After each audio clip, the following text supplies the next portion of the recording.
Lepo pozdravljeni v oddaji Report. Tokrat se bomo odpravili na Ptuj oziroma z Mladenom Delinom iz festivala Arsana. Bomo govorili o festivalu Arsana, predvsem in na prvem mestu pa tudi o uvodnem dogodku, ki se bo zgodil kaj kmalu, o operni noči na Panorami. Lepo pozdravljeni. Lep pozdrav. Festival Arsana je eden tistih festivalov, ki je vse bolj prepoznaven oziroma je že kar zelo prepoznaven. Ne samo na Ptuju, ampak tudi v okolici. Imate mnoge nastopajoče, pa vendar predno se loteva tega, dajva povedati nekaj o operni noči, kaj kmalu bo namreč, ne? In to je tisti res začetek, kot ste sami dostikrat že rekli, poletnega dogajanja. Ja, zelo sem vesel, da je operna noč zdaj že tradicionalna, da pritegne občinstvo v bistvu širše okolice, lahko rečem mednarodnega prostora, že zdaj celo zadnja leta obiskovalci prihajajo iz sosednjih držav, vse od Dunaja, Zagreba, z cele Slovenije in pa seveda absolutno pridejo Ptujčani na dogodek, ki v bistvu nekako naznanja festivalsko poletje, ki je zelo bogato na Ptuju. Skratka, veduta Ptujskega gradu v ozadju, naravni amfiteater je pač idealna kulisa za res operne arije v izvedbi opere SNG Maribor. Skratka, dogodek se je zelo prijel, čudovita kulisa, poletje, ljudje radi pridejo ven in zelo sem vesel slov, da privabimo vse generacije, od najmlajših do najstarejših, tako da se je res ta dogodek nekaj posebnega. Se mi zdi, da je, čeprav festival je že 15 let, ampak se mi zdi, da se je takoj zasidral in videlo se je, da je potegnil res velike mase ljudi, tako da imamo zdaj že povprečju po 5000 obiskovalcev. Seveda moram povedati, da je pač dogodek brezplačen. Tako, operna noč je torej v petek, ob taki uri se začne, da bo res čarobno že, ne, tako za obiskovalce, kot ne nazadnje tudi za nastopajoče, ne. Tudi njihovo razpoloženje je tisto, ki se ne nazadnje odraža v glasu, ne. Ja, se pravi, večerne ure so prave, sploh ko se noč spusti nad mestom, že sama svetloba, akustično je tudi super prostor, ker je naravni amfiteater in je zvok zelo dober, prostora je dovolj, všeč mi je pa sploh to, da niso sedeži, ampak so to, ljudje si prinesejo svoje dekice, nekaj za sest in je to v bistvu res tako, kot sem si jaz to že leta nazaj zamišljal, ko smo gledali te koncerte v Schönbrunnu, oziroma ali pa v Centralnem parku v New Yorku, kjer sem pač preživel nekaj časa, neko tako sproščeno vzdušje, čeprav je tam resna glasba, ki jo poslušamo v gledališčih, ampak je to v nekem drugem okolju, zveni čisto drugače in je tudi drugačen občutek. In jaz mislim, da ravno to je tisti magnet, zakaj je pritegnilo občinstvo, ki mogoče v prvi vrsti ni naklonjeno temu žanru, ampak uživa v tem, ker je to nek drugi ambient in glasba tudi malo drugače zazveni. Tako da je super se je prijelo, zelo sem vesel, da mesto to podpira in zelo sem vesel, da ljudje se odzivajo v tako velikem številu. Ena taka logistična, mogoče še prometna, ne, za tiste, ki si želijo čim bližje pripeljati, je vseeno omogočeno parkirišče, ampak morajo vedeti, da čisto na prizorišče pa le ne morejo priti, ne. Ja, mesto Ptuj je zelo malo mesto, tako da parkirišče kar nekaj v okolici, čisto neposredni bližini je stara vojašnica, veliko prostora za parkiranje, pa tudi pod gradom, pa sicer se ni problem sprehoditi, jaz celo vabim ljudi, da se sprehodijo čez mesto, da se usedejo na kakšno kavico, mogoče kakšno večerjo, pridejo na koncert in potem seveda ostanejo še v mesto.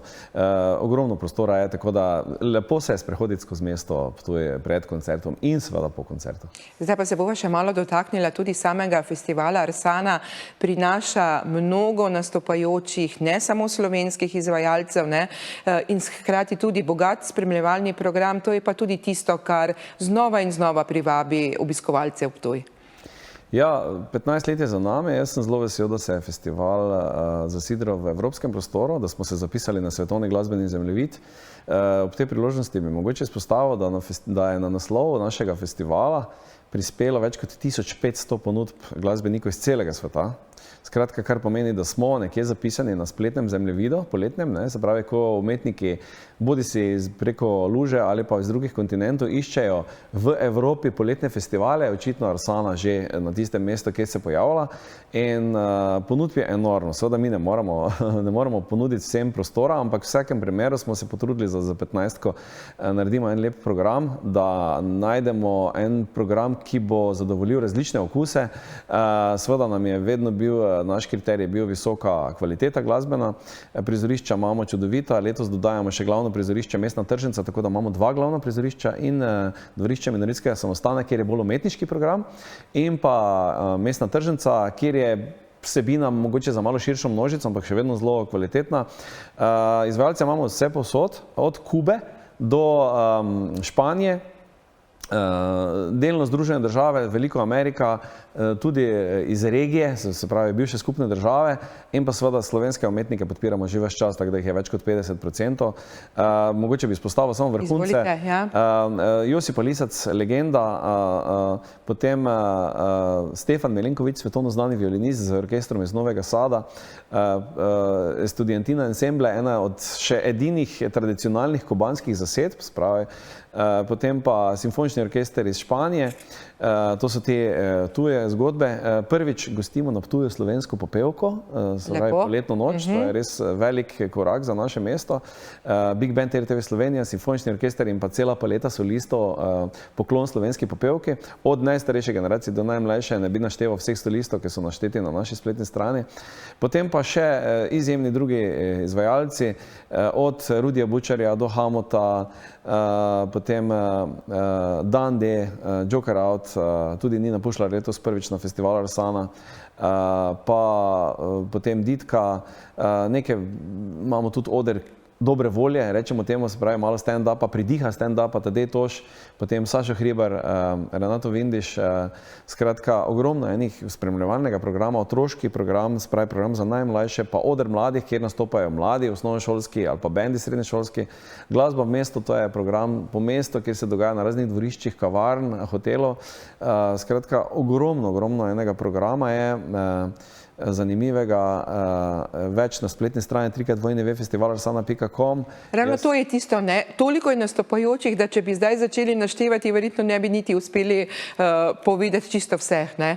Naj si ljudje pogledajo, naj vidijo, kaj se dogaja, naj in izberejo tisto po svojem okusu. Ja, jaz vabim vse, da pridajo na 15. festival Arsana. Jaz verjamem, da bo res eno leto vrhunskih glasbenih doživetij. Poskrbljeno je pa seveda, kot sva rekla, tudi za spremljevalni program, tudi ne nazadnje za otroke, ne samo za odrasle, ne? Tako je, tudi v sodelovanju z Zavodom za turizem in drugimi organizacijami delamo izjemen spremljevalni program, med drugim tudi Odprta kuhna pride vsako leto na festival, tako da tudi kulinarična doživetja so, tudi vinske zgodbe so zanimive, ponudbe je ogromno v samem Ptuju in pa tudi izven, tako da jaz verjamem, vedno več je obiskovalcev, ki pridajo za več dni v času festivala, kar je zelo zaželjeno, in tudi naš cilj je bil že od nekdaj, da v bistvu razvijamo festivalsko dogajanje v festivalski turizem, s tem, da mi pač z glasbenimi vsebinami dvignemo vse skupaj, sicer je pa ogromno aktivnosti, ki si jih lahko ljudje privoščijo čez dan, pred dogodki, za dogodki, tako da vabljeni na Ptuj. Tako da Ptuj bo živel, zaživel in doživel nenazadnje te glasbene in vse ostale sanje. Na kvalitetni, kot ste rekli, ravni, ker je to res velik poudarek, da so izvajalci, glasbeniki res kakovostni. Ja, letos več kot 350 nastopajočih, blizu 45 koncertov, na skoraj 10 prizoriščih je dovolj velik magnet, da verjamem, da bo vsak našel nekaj zase, in še enkrat www.festivalarSana.com. Program je ves objavljen in vstopnice je možno dobiti tudi na Eventimu, se pravi tudi od doma na črpalkah. Na Ptuju so prodajna mesta, vse posod je v bistvu možno kupiti karte. Jaz verjamem, da je dovolj dogodkov zanimivih, da bo pritegnilo različno publiko. Tako, najlepša hvala. Hvala vam.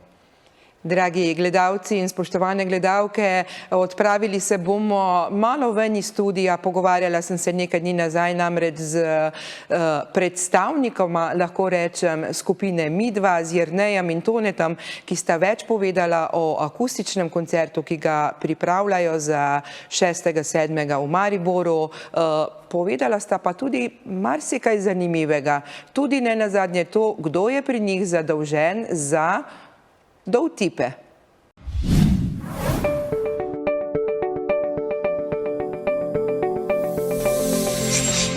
Skupina midva bo v Minoriti, pravzaprav na minoritskem odru Lutkovnega gledališča Maribor kaj kmalu nastopila v akustični izvedbi. V četrtek 6. julija se bo to zgodilo, kaj ne da? Drži, ne morem se druga kot strinjati. Kaj boste pravzaprav tam prepevali, zakaj akustika? Pravzaprav že lani smo bili privilegirani in nastopili na tem odru, o katerem smo slišali že marsikaj in je res en krasen ambient, odličen kot nalašč za našo akustično verzijo. Sicer je pa akustični program, kot ste vprašali, že pravzaprav več kot desetletje stalnica nekega naše koncertne ponudbe. Predvsem gre za nabor pesmi, ki še toliko bolj sodijo na neke take malo bolj osebne, malo bolj intimne, take toplejše, celo včasih malo mistične ambiente in Minoriti so definitivno ena najboljših lokacij za izvedbo tovrstnega koncerta. Na eni strani torej intimni oder, hkrati pa tudi dovolj prostora za vse gledalce, poslušalce, oboževalce in oboževalke, ki bodo prišle. Kaj jim ponujete, stare pesmi ali tudi kakšne nove v drugačni preobleki? Ponujemo jim sebe, se pravi skupino Mi dva od začetka, od prvih komadov pa do ta zadnje plošče. Preigramo tiste pesmi, ki seveda v našem koncertu nikoli ne smejo manjkati, ob katerih ljudje vstanejo, prepevajo z nami, zapadejo v vzhičenje ali kaj podobnega. Hkrati pa akustika in to, da se na tem koncertu sedi, ponuja tudi to možnost, da zaigramo kakšno redkeje slišano pesem, kako ono, ki jo poznajo zgolj tisti, ki so se res posvetili našim ploščam, pa reče, viš, ta je mi super, pa je skoraj nikoli ne igrate, tu jo boste dobili. Znani ste tudi potem, da na odru se ne samo prepeva, ampak se tudi pove kakšno stvar, tudi dovtipe. Je kdo dežuren posebej za to? Mi imamo ta blagoslov v tem bendu, da imamo med nami enega člana, ki mu ni potrebno prevzemati dežurstvo oziroma mu zaukazati dežurstvo, ki je vselej primeren in vselej pripravljen na dovtipe. To je naš bobnar Igor in jaz sem prepričan, da tudi tokrat bo v Minoritih povedal več kot zgolj 6-7 dovtipov. Drži? Absolutno. To je neverjetno, kako se pravzaprav mi, ki stojimo bolj spredaj na odru, praktično na vsakem akustičnem koncertu popadamo iz stolov, ko slišimo, kako prijavi ta naš oder Igor od zadaj. To je, brez tega ne bi bilo akustike, ne bi bilo Mi dva. Moram pa tudi to, če smem dodati, da na momente pa tudi z temi ravno dovtipi zelo rad skoči našo najnovejšo pridobitev, to je naš kitarist Franci. On je sicer še mogoče malo je še plašen v teh stvareh, ampak je iz koncert bolj sproščen in jaz mislim, da lahko računamo vsaj na kakšne 3-4 njegove dovtipe v Minoritih. Če smem dodati samo to, zadnjič smo igrali in je omenil Modrc. Jaz to skoraj ne morem verjeti, ker bila sem že na nekaj koncertih, pa vem, da mogoče kdo drugi, malo bolj dežuren za to. Ne, Mi dva Stonče smo pač funkcije tistih, ki napovedujemo pesmi, ampak spontanost prihaja pa strani in od zadaj. Dežurn je pa na vsakem špilu drug, raznajo, ob nama. No, nismo pa omenila Davorja Klariča. On je pa sploh fajn za dovtipe. Meni so njegovi dovtipi najbolj všeč. Povej, kako sta si z basistom Robijom Flikom razdelila ta dovtip. Flik je dol, Davor je pa tip. Aha, tako, ampak zdaj, če damo vso šalo na stran, obetajo se torej pesmi v akustični izvedbi, v bolj intimnem vzdušju, za gledalce, poslušalce, tudi kakšna takšna, pri kateri se bojo lahko stisnili, objeli in skupaj zapeli. Pa kape pa majice bojo zakupiti. Šalo na stran, prosim, res bo. En vrsta lepih komadov bo takih nežnih, čustvenih, tudi moram reči, da tudi nekaj sicer pesmi zveni v drugačni obleki, v drugačni podobi, kot so pa na plošči, imamo tudi nekaj priredb, ampak jaz mislim, da to naši poslušalci pravzaprav že relativno dobro poznajo. Skratka, repertoar bo v veliki meri podoben kot tisti lani, smo pa za letošnjo priložnost seveda dodali še tudi nekaj novega. Skratka, za vse tiste, ki so morda že lani bili, pa bi radi še enkrat ponovili ta koncert. Po moje, da bo za vse obiskovalce poskrbljeno za dobro voljo, za vse zvočne efekte, kljub akustiki boste dovolj glasni. Točno to sem hotel dodati. Evo, hvala lepa za vprašanje. Verjamem, da se bo spet zgodila tista čarovnija, da se koncert začne sede, akustično, umirjeno, z poslušanjem tistih lepih harmonij in se potem po 1 uri in pol sprevrže v pravo rock veselico, ko ljudje vstanejo in na koncu stoje z ovacijami dočakajo konec. Če smem dodati, če se pa čarovnija ne zgodi do tega trenutka, potem pa naš basist Robi, ki ni za dovtipe, potegne takega velikega belega zajca, črnega klobuka, ven se zgodi čarovnija.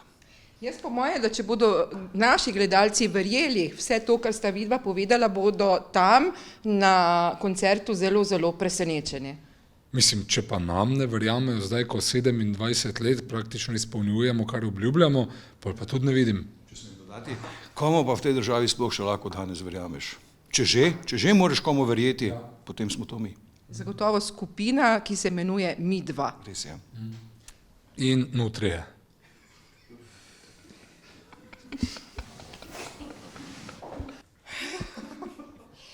Glede na vašo izjavo bi jaz rekla, da ste tudi precej družbeno angažiran bend.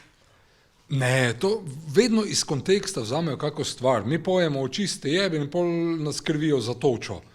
Smo že doživeli. Povej, ti si imel še hujše primere. Zdaj, ko se pa zavzemamo konkretno za Nutrije, pa nismo toliko družbeno angažirani, koliko smo naravno angažirani. To pomeni, ste za naravo, boste tudi povedali kaj takega, tu dejansko tudi na odru poveste skozi dovtipe. To prepuščamo tistim, ki so zadolženi tisti večer za dovtipe.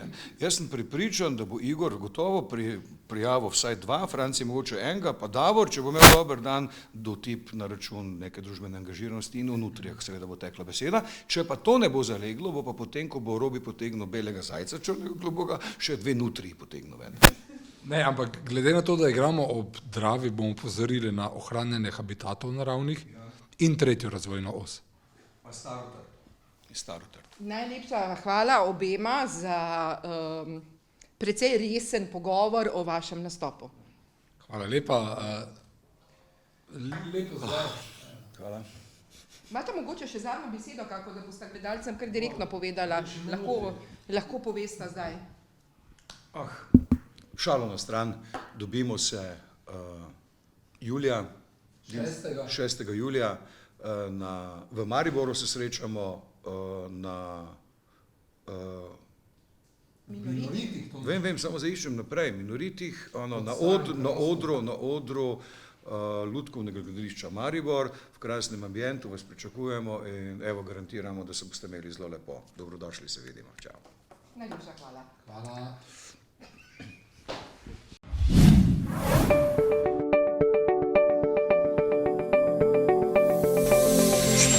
V studiu oddaje Report gostimo Uršo Gačnik, ki nam bo malo več povedala o napravah, ki na nek način zagotovo pomagajo starejšim, pa tudi njihovim svojcem, predvsem v tistem času, ko bi starejši morali spati, se jih namreč nadzoruje, ugotavlja, ali je njihovo stanje res takšno, da smo lahko brez skrbi. Lepo pozdravljeni. Pozdravljeni.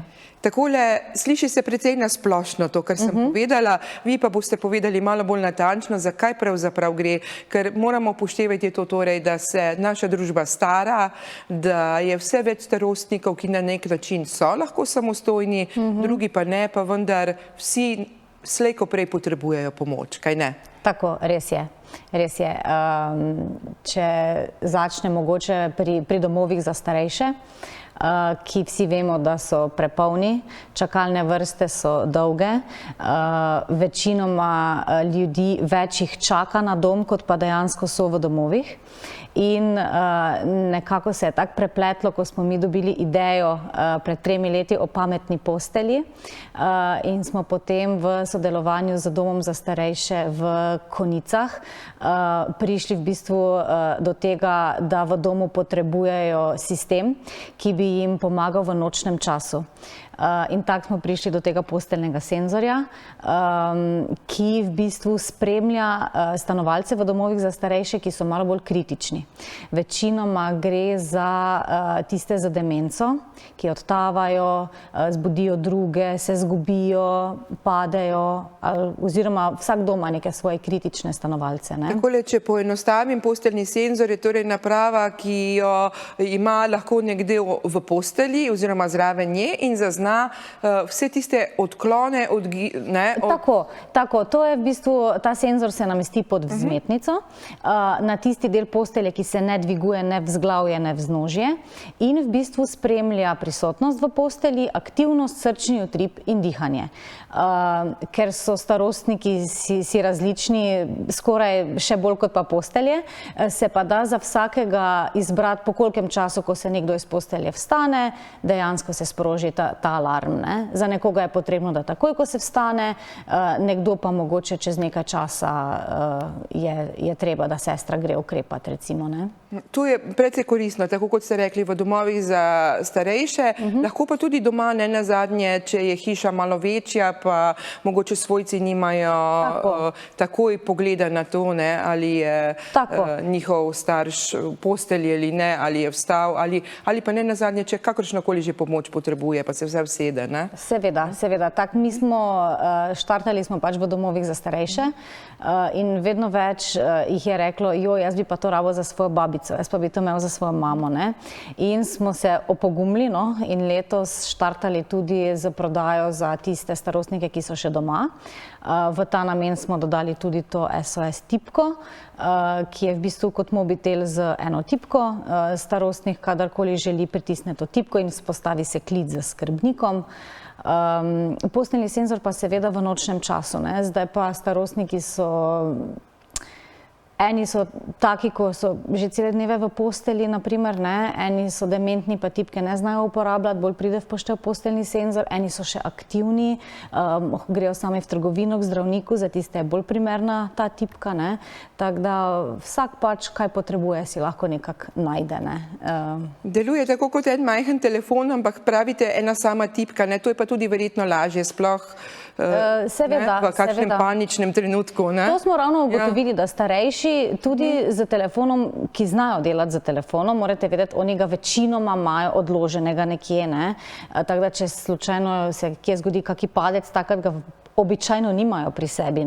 Če pa se zgodi, da jim postane slabo ali se jim zvrti ali karkoli, pa enostavno ne znajo več oddelati tistega na telefonu, kar bi mogli. To pa je res ena tipka, če bi kdo padel, bi se klic sam spostavil. Tako da mislim, da lažje ne bi moglo biti. Zdaj takole, ko razmišljam, si mislim, v domovih za starejše, se pa verjetno tudi pozna, sploh če je več enot oziroma če je zgradba precej razvejana. Verjamem, da pač je tako po enotah, po oddelkih dovolj osebja, pa vendar malo se jim olajša lahko delo to, da ne rabijo tako po domače reči na vsakih 5 minut priti v sobo. Tako, seveda. Najbolj jim pomaga v nočnem času. Takrat je tudi problem največji, zaradi tega, ker je zelo malo sester prisotnih oziroma osebja.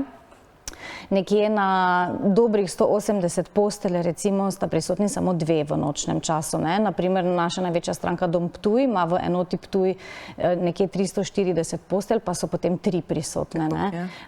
Tako da ne samo to, da je osebja malo, tudi stanovalci eni so v pritličju, tisti problematični, eni v 3. nadstropju in poleg vsega, kaj pač v nočnem času morajo opraviti, je težko biti ob pravem času na pravem mestu, če nimaš vpogleda v to, kaj pač je. Tako da je koristno, je enostavno, tisto, kar je najpomembnejše, pa kot ste rekli, uporabno.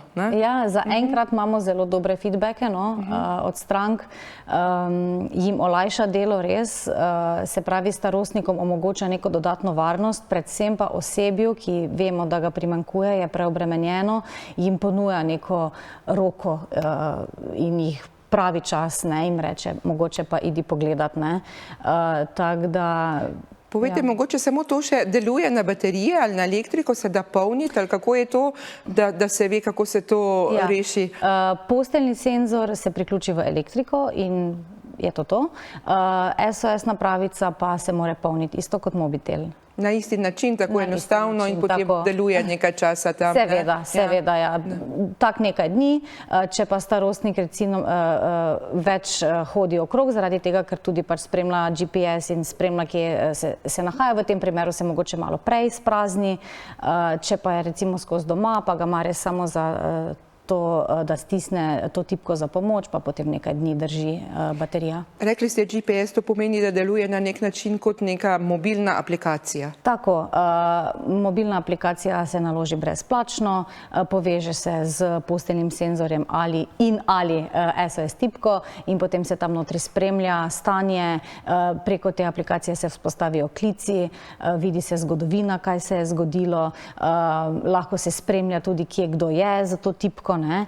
Ker so primeri, ko starostniki mogoče grejo pa se zgubijo kje, ne? Tako da jih potem nekako lažje najdejo, če pa kdo ne bi želel tega spremljanja, pa se lahko to tudi izključi. Ravno tisto je, ne, bomo rekli na nek način to, da lahko nekdo odtava, ne, da lahko nekdo gre, ne, se konec koncev ni nujno, da je bolan, pač v trenutku, ko se zbudimo, smo tudi mlajši, ne nazadnje lahko malo zmedeni, ne, ali kakorkoli že, ne, nisi še tisti hip čisto pri sebi, vstaneš, greš, mogoče zgolj samo opraviti tiste stvari, ki jih pač moraš, ne. Ja, res je.